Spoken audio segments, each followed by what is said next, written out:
Hey, what is up, guys? My name is Daniel, and today I am here with a build that I haven't done in I don't know how long, honestly.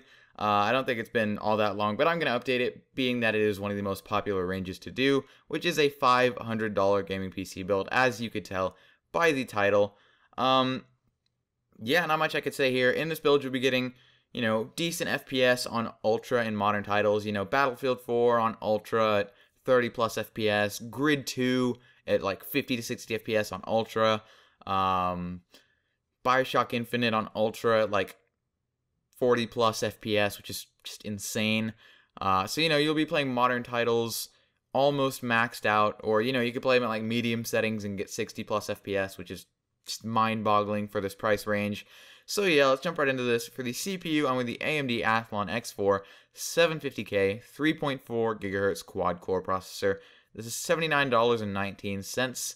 I do go with the CPU a lot in, budget-oriented builds, and that's generally just because in, the FM2 socket and things like that, there's not much better value-wise that you can go for. There are X2 CPUs, but generally for gaming, you're not going to want to go with those and just step up to this if you have the money for it, which in this build we do, obviously, so I did it anyway. For the CPU cooler, I'm with the Cooler Master Hyper TX3 sleeve bearing CPU cooler. This is $17.69. I said 69. Crickets. Okay, GG. I would step up to the Hyper 212 Evo if you can. Please do it, as this CPU cooler, I should say, is not as good value-wise when cooling. The Hyper 212 Evo is going to give you much better performance for, only $13 or so more. So I'd recommend stepping up to that if you can. For the motherboard, I'm on the MSI FM2 A75MA E35 Micro ATX FM2 motherboard.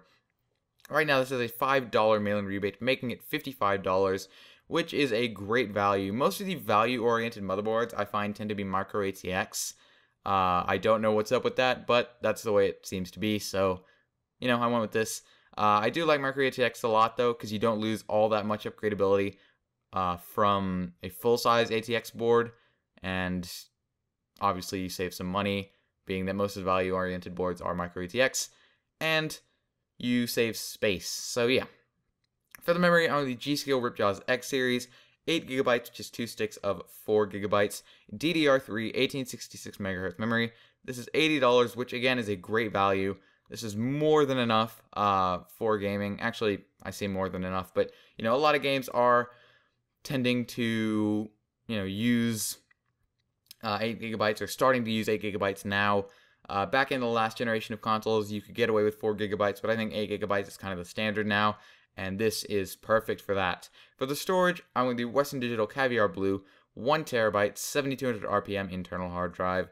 This is $56.99, which is a pretty awesome value, I would say. The 500GB version of this isn't all that much less in price, so this is a great value compared to that, and this is what I'd recommend getting. Being that next-gen games are turning out to be huge, 30 plus gigabytes, this was kind of needed at this point.